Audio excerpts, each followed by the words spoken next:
is Chris. All right, Chris from Anambra. Chris from Anambra. Your voice is just cracked like P2B's voice. It's my brother. P2B is my brother. For real. All right. So I did not get it wrong. Thanks for joining us. You have the mic. P2B is my brother, for real. We are from the same town. Okay. Even the village is very close to my village. All right. So it's no longer I'm trying to, for long I've not been doing live. So I was surprised to see you on live today. Thank you so much. I was so happy. I'm just coming back. All right.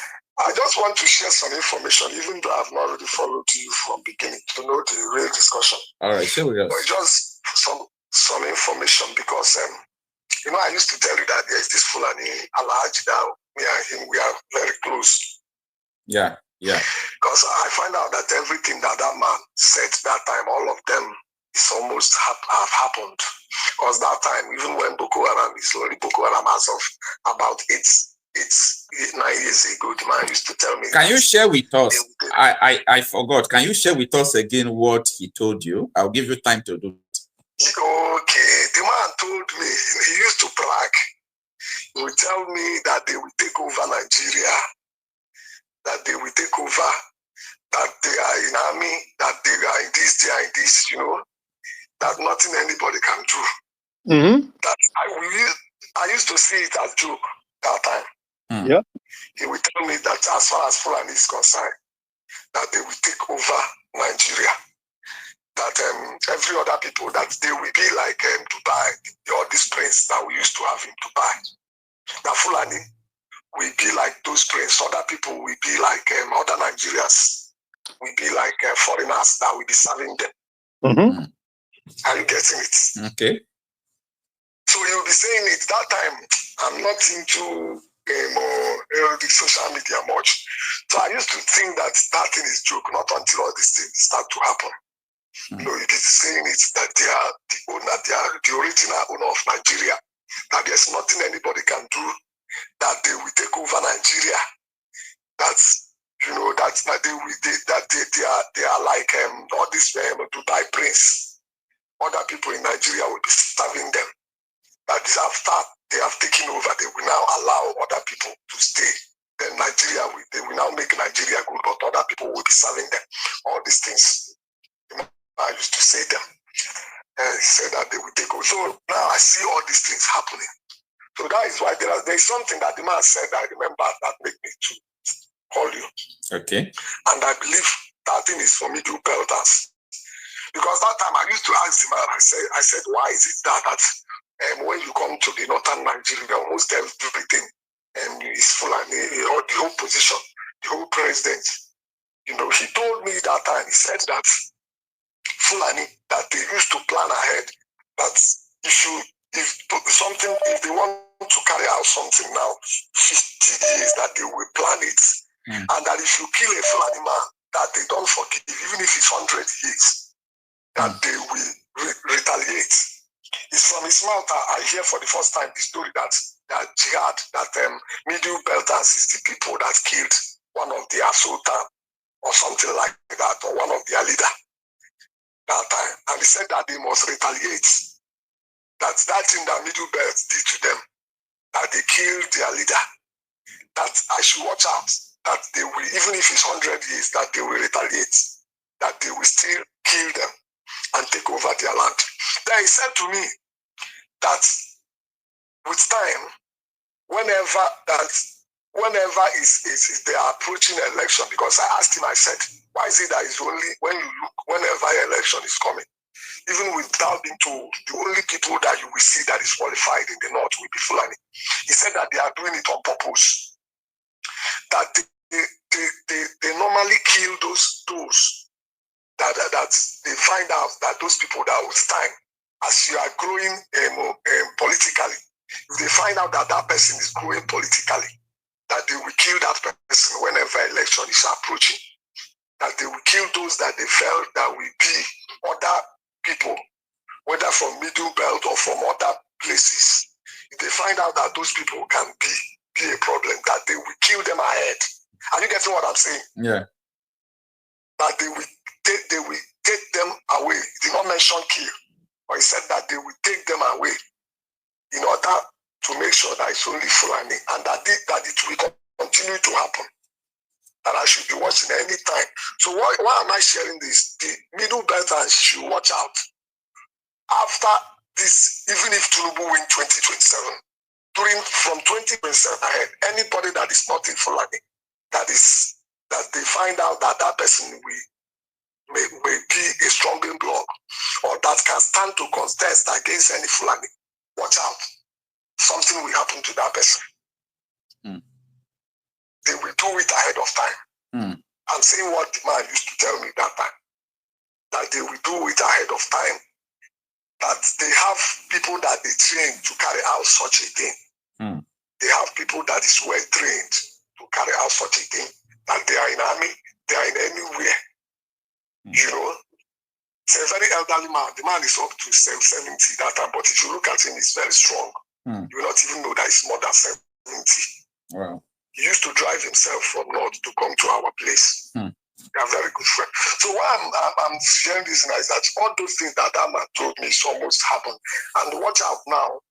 You find out that if you look at the north now, you find out that it's only Fulani. Even if you want somebody to come out from north for anything politics, you find out that it's only them. So it's not something that happened coincidence. They are doing it strategically. Through school, through education, even in army, if they find out that your rank is coming up and you are not a Fulani, they have a way either through brain clash or one thing will just happen and take away that person. As I'm talking now, if you can look around, you find out, you look around, you find out that almost in the north, if you want to contest election today now, you find out you don't have option than to end up with a Fulani. So Nigeria don't know, because like I told you the other time, my problem in Nigeria case is so complicated. Because even if all of us decide now to become Muslim, that is why I do tell people, this is not about religion. But some Northerners don't understand it. Even if everybody in Nigeria, the whole Northerners now decide to become a Muslim, are you getting it? If all of us decide, okay, you know, be religion, okay, let us change to become Islam so that we can live, they will still kill them. Because it goes beyond religion. It's all about, Fulani is more concerned about their tribe. They see Nigeria as a settling ground and they don't want to miss that opportunity. So some people that are still playing religion, after they have used them to kill other people, hiding under religion, they will still kill them. So Nigeria own is complicated because it's beyond that. That is why I pity some of the Northerners that is joining them under religion to kill Christians. After they have succeeded in killing Christians, they will now separate between Fulani and the Hausas. That is, go and check what is happening to Hausas. If you look at Hausas, use them to see what will be the end of anybody that is still playing religion. Hausas, they are Muslims, but look at, if it's all about religion, why can't you see Hausa man in a top rank in army, in top rank in politics, and they are Muslim, they are the same Islam. So you find out they are just hiding under religion, using other people to deal with other people. After they have finished with religion, then they will now go to tribe. Oh, wow. So that is the problem we have in Nigeria. Some people don't want to open their eyes. Some people is still hiding on that tribe. If we don't do something, and come together and throw away our religion and just calculate, like me now, if we want to tell ourselves the truth, apart from maybe religion, an Igbo man can easily mingle with somebody that is from Middle Belt. Are you getting it? Apart from religion, the way of you can find out that you can easily mingle with them, you can easily relate with them. In fact, an average Igbo man or average Yoruba man can easily mingle with Yoruba person because they are progressive in their thinking. Average Yoruba man is progressive in their, they just want something good, even if that person is a Muslim. An average Delta man, an average Benin man, But it's just that these people, they did it on purpose. They now use religion, they use politics, you know, but the main anchor and people that is, I'm not saying it because I hate them. Like I told you, I have some Fulanis that are my friend. But Fulani, they are focused on what they are doing. After everything, they are not playing politics with us. So they see Nigeria as the last opportunity they have. All right. To settle down. All right. So I want to use this opportunity to talk to every other tribe in Nigeria. It's high time that we come together. Don't think that when something is happening to people in the middle belt, to think, well, it's middle belt. What's my concern? They are not from my tribe. After they have finished with middle belt, it will still reach everybody. And by that time, you will not have any other people to even put hands together. Because they divide us, they are taking people out gradually. Every day, 100 people is dying. Calculate it in a year. So that is just this thing, my brother. God bless you. All right. Thank you so much, Mr. Chris.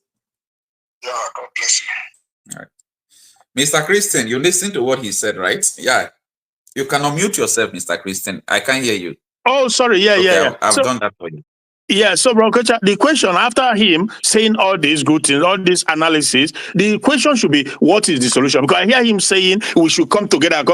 It's never going to work. These are just like proscribing irrelevance. Nigeria, they will never come together because they are not one. The solution is everybody go their way. Disintegration, separation, call it whatever. Everybody go. Like I said, Biafra go. But he is saying, because maybe he's P2B person like this, I don't know, whatever, because they believe that if they come together, unite, then they will have P2B or have somebody. It's booked. When before Buhari came, people said the same.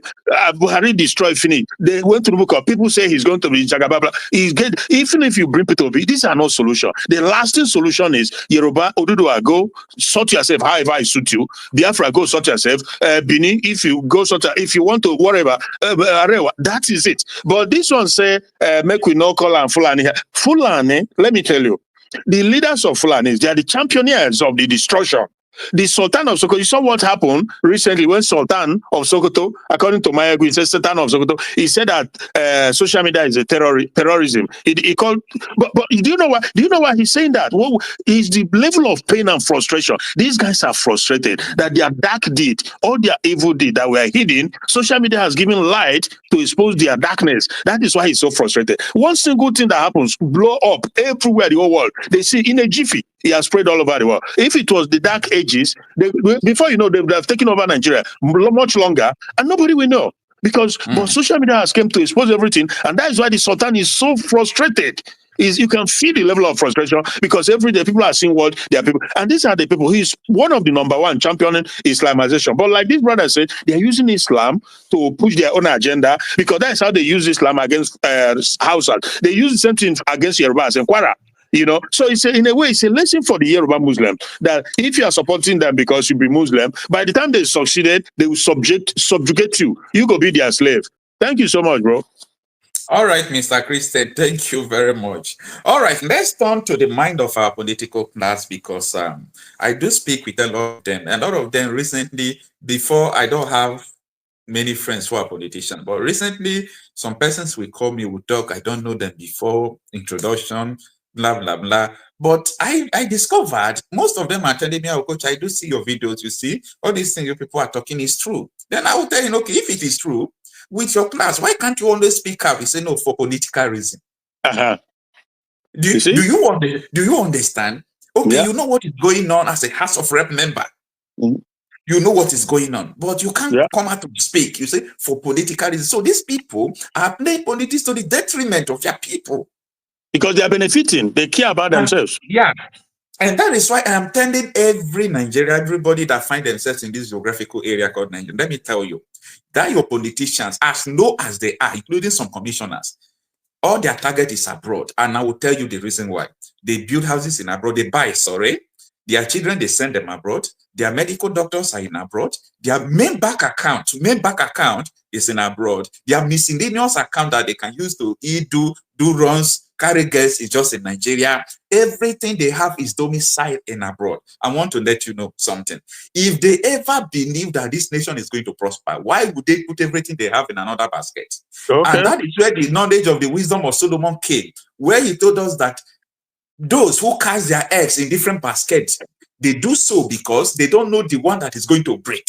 Exactly. These people knows that the Nigeria as an entity is going to break. I believe that. How many people do you see a British politician who is coming here sending their children over to Nigeria? Somebody in hellfire can never go to heaven. Is somebody in heaven cannot go to hellfire. Is someone in hellfire that will even pray to go to heaven? So this is to tell you that these people already know that this is not going to work. They know. Yeah, Okocha, all these things people are saying is true. It's true. Okay, why can't you say it? Okay, don't forget about my platform. Go to national television because you're an honorable member in the House of Rep.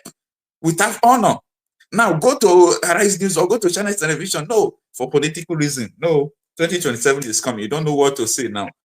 You just imagine the mind of people. There is no politician who will be able to trigger revolution. All of them it's all about money. Now, let's take a listen to this. It is totally wrong for anybody, any human being, to say there is tribal intolerance as long as this matter is concerned. The Fulanis and the Tea people that are talking about have lived together for years. Is it correct at this moment for a herdsman to enter our farms, violate our women, violate our daughters, destroy our yam that is our only source of livelihood, and then when you shout, you are killed, your pregnant women are ripped open, and then somebody says it's tribal intolerance? I don't understand. I don't get it. And then when the governor and all the stakeholders, the political class, the traditional rulers, everybody in Benue State come together and say the solution to this problem is a bill, is ranching, then somebody says it is wrong. I don't get it. There is sympathy on the side of the herdsmen. We have said there is land for you in Benue, but not for open grazing. Come and take land, pay for it, ranch your cows. We are not saying we don't want you in Benue State. We are not saying don't come to Benue. We are saying come to Benue and take this land, pay for it. I have not seen a Yoruba man going to Kanu to take land for cocoa free of charge. I have not seen. I have not seen a chief man going to Plateau or even Kwara to take land to farm his yams for free. These are businesses, for crying out loud.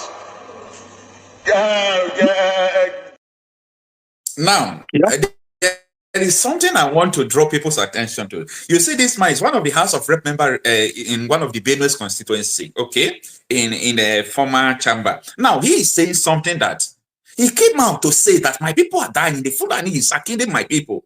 The Fulani terrorists are killing my people, and people are saying it is the name of something, something, something. Now, they are doing the bill to stop these people from open grazing, and some people who are sponsoring the terrorists in House of Rep are telling him that he's tribal intolerance. And this is the same thing they used to tell some of us. Oh, you talk about tribe. Let me tell you, nobody is talking about tribe. We talk reality out of issues. Yeah. If they tell me in my lifetime that our mothers in my village, I'm not talking about people's stone now, I'm talking about my village, that people will go to farm and never come back, that food and terrorists will kidnap them, I will not believe. You understand? So all these things happening is something that we already know that will come to this extent. And I am telling people now, time will come, people will beg for the disintegration of Nigeria, and that time it will be too late. I mean, time will come, people are going to beg, they are going to beg, oh, then how do we disintegrate? How do we do this? Because this thing is coming. It's coming. Everybody is watching it. People are not paying attention. People are not even talking. Most politicians, if you talk to them, they say, no, for political reasons, I don't want to talk. This is a very shameful thing. And I think it is something that everybody must rise against. This is not acceptable at all. It's not acceptable. All right. From this